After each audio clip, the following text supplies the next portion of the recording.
Bonjour, chers étudiants de français. Vous savez que quand on étudie une langue, on doit travailler tous les paramètres.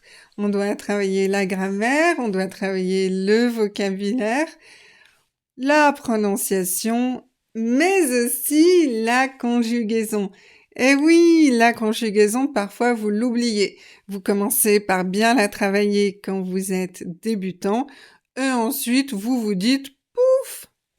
C'est facile, j'ai tout compris. Non, il y a toujours de petites choses intéressantes et intrigantes à apprendre. Et aujourd'hui, je vais vous présenter le problème des verbes en indre et en zoudre, qui sont un peu différents de la majorité des verbes en dre. On va étudier ça en détail et si vous avez besoin, vous pouvez activer les sous-titres dans votre langue ou bien en français. Allez, on commence. Pourquoi va-t-on étudier ces verbes? Eh bien, c'est parce que ce sont des verbes du troisième groupe qui ont une conjugaison au présent différente des autres verbes du troisième groupe en dre, qui se finissent en dre. Et donc, quand on les écrit, j'observe qu'il y a souvent des erreurs chez les étrangers, mais aussi chez les natifs. Donc, c'est un sujet assez important, finalement. Donc, on va d'abord voir dans une première partie les verbes classiques en dre. Ensuite, les verbes en dre qui sont différents, donc les verbes en indre, en zoudre, etc. Et puis, ensuite, nous allons voir comment les conjuguer et je vous donnerai des exemples de phrases avec ces verbes. Donc, c'est une leçon assez conséquente. Installez-vous confortablement. On commence avec la problématique. Donc, les verbes classiques en dre, donc qui finissent à l'infinitif avec dre, se conjuguent de cette manière. Donc, on va prendre le verbe entendre. Donc, j'entends, tu entends, il entend, nous entendons, vous entendez, ils entendent. Un autre exemple, par exemple, le verbe coudre. Donc, il se termine avec oudre. Je couds, tu couds, il coud. Nous cousons, vous cousez, ils cousent. Le verbe coudre, comme ça. Donc, on observe pour je, tu et il qu'on retrouve le D de l'infinitif. Donc, on a vraiment cette habitude, quand on a un verbe avec un D à l'infinitif, de le retranscrire et de l'écrire pour je, tu et il. Après, pour nous, vous et il, elle, pluriel, c'est autre chose. Maintenant, quels sont les verbes en dre qui sont différents? Eh bien, ce sont les verbes qui se finissent par indre, donc I-N-D-R-E, ou zoudre. Zoudre, pas oudre. Attention! On a vu le verbe coudre qui est un verbe classique, et là c'est zoudre. Ok. La liste des verbes, donc on a les verbes indre, A-I-N-D-R-E, craindre, plaindre, contraindre. Je vous expliquerai plus tard leur signification et vous donnerai un exemple avec. Ce sont des verbes difficiles, donc restez jusqu'à la fin de la leçon pour voir les exemples. Les verbes en indre, c'est la même prononciation. On a peindre, atteindre, éteindre, tendre, astreindre, feindre, restreindre, gendre, ceindre. Oh, pas facile. On a les verbes en oindre, ouin, nasal, joindre, adjoindre, rejoindre et enjoindre. Ok? Et puis pour les verbes en zoudre, on a résoudre, absoudre et dissoudre. Comment va-t-on les conjuguer au présent? Eh bien, vous imaginez bien, je vous ai déjà donné un indice, c'est qu'il n'y aura pas de D. Donc, je crains, tu crains, il craint. Je peins, tu peins, il peint. Je joins, tu joins, il joint. Je résous, tu résous, il résout. Vous voyez qu'il n'y a pas de D ni à la première, ni à la deuxième, ni à la troisième personne. C'est ça qu'il faut mémoriser.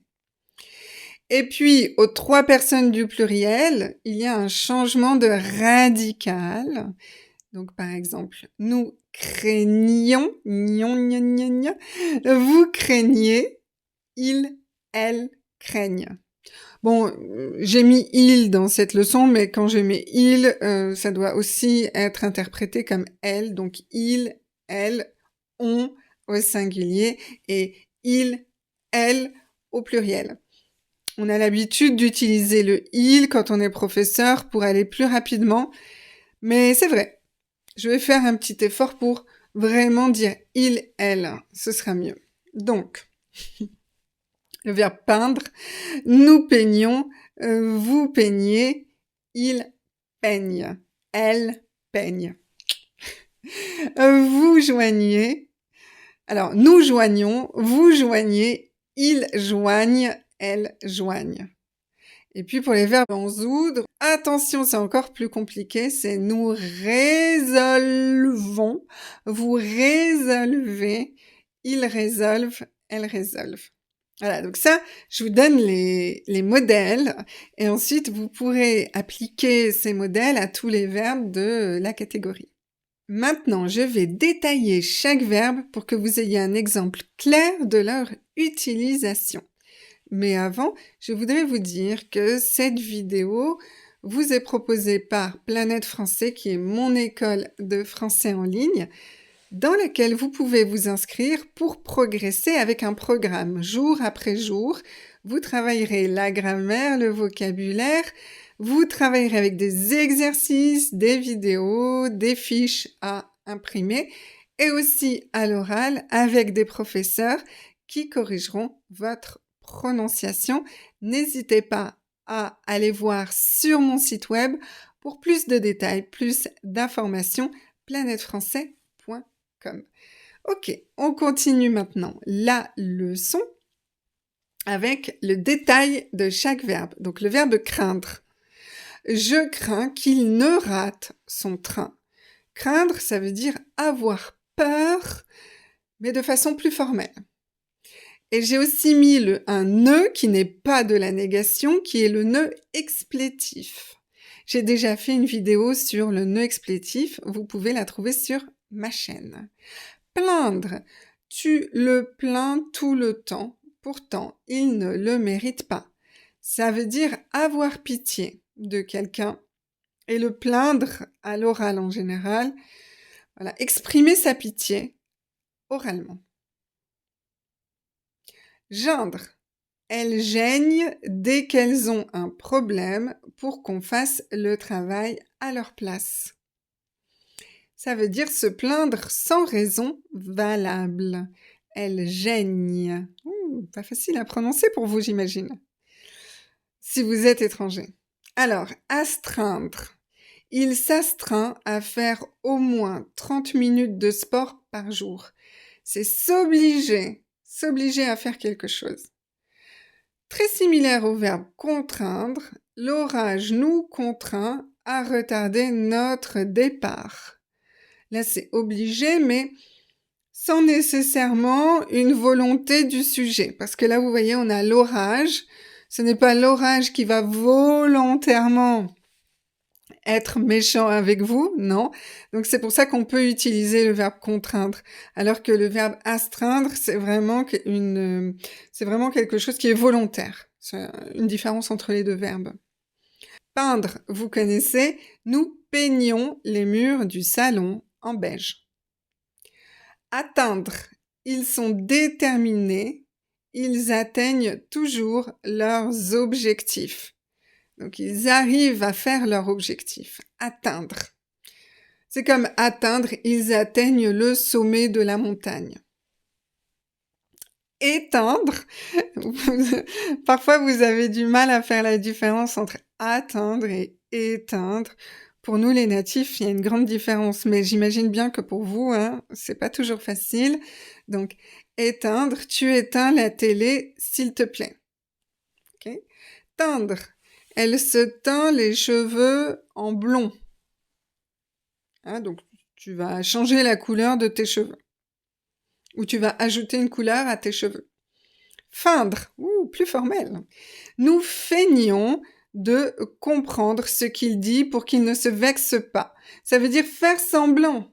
On fait semblant de comprendre, mais en fait, on comprend rien du tout.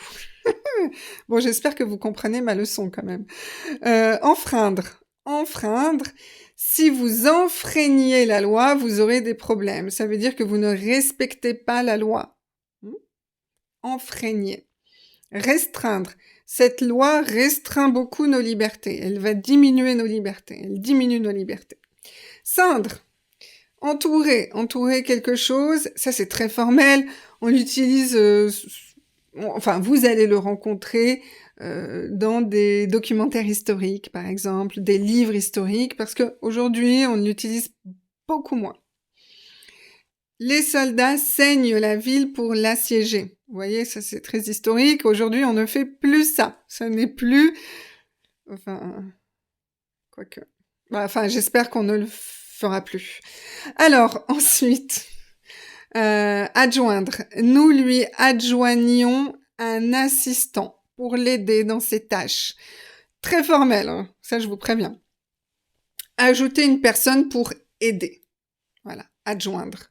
D'ailleurs, on dit un adjoint, ça c'est très fréquent, un directeur et un directeur adjoint. Ça veut dire que c'est une personne qu'on a ajoutée pour aider le directeur. Donc voilà, c'est une personne qui est là pour assister, pour aider. Enjoindre, je vous enjoins de rester jusqu'à la fin de la réunion.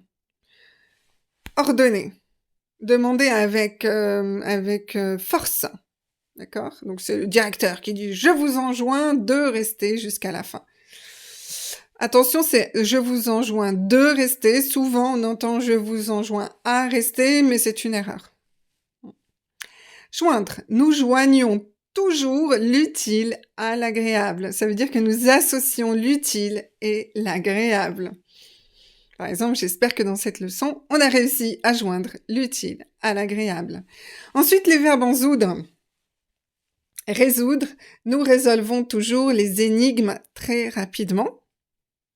Donc, trouver la solution. Dissoudre, vous dissolvez cette poudre dans ce liquide. Voilà, donc une poudre peut se dissoudre dans un liquide. Pas toujours, mais parfois. Absoudre, on peut absoudre les péchés. Ça, c'est quelque chose qu'on va faire, par exemple, à l'église. À l'église, le prêtre va absoudre les péchés, ça veut dire effacer les fautes, donner le pardon, pardonner. On peut aussi absoudre le criminel, donc ça c'est le juge, la justice qui va absoudre, donc effacer les fautes du criminel, mais voilà, vous voyez, ce sont des situations très spécifiques, formelles, il n'y en a pas beaucoup avec ce verbe.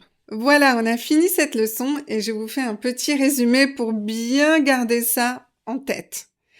En général, quand on a des verbes en DRE, au présent, de l'indicatif, on va garder le « D », comme le verbe « entendre ». J'entends, vous allez voir, j'entends, tu entends, il entend, il y a un « D ». Mais les verbes en indre et en zoudre n'ont pas le « D » pour les 3 premières personnes du singulier. Et puis aussi pour le pluriel, eh bien, vous avez un changement de radical qu'il faut que vous mémorisiez, que vous preniez l'habitude de ces transformations. Je vous conseille d'observer, d'apprendre la liste des verbes que je vous ai donnés, d'essayer de comprendre dans quel contexte ils sont utilisés. Je vais vous donner les exemples, je les mettrai sur mon site web, comme ça vous pourrez y accéder quand vous voulez. Je vais vous mettre le lien sous la vidéo. Et puis, je vous conseille aussi, parmi ces verbes, de faire une sélection, de vous dire, ok, il y a certains verbes qui vont vraiment m'être utiles, je veux vraiment essayer de bien les utiliser, vous vous concentrez sur ces verbes. Et ça dépend vraiment des personnes, ça dépend de votre niveau, et ça dépend si vous êtes natif ou si vous êtes étranger. Voilà, donc j'espère que cette leçon vous a plu. Je vous souhaite une excellente fin de journée et je vous dis à très bientôt pour une prochaine leçon de français. Ciao, ciao!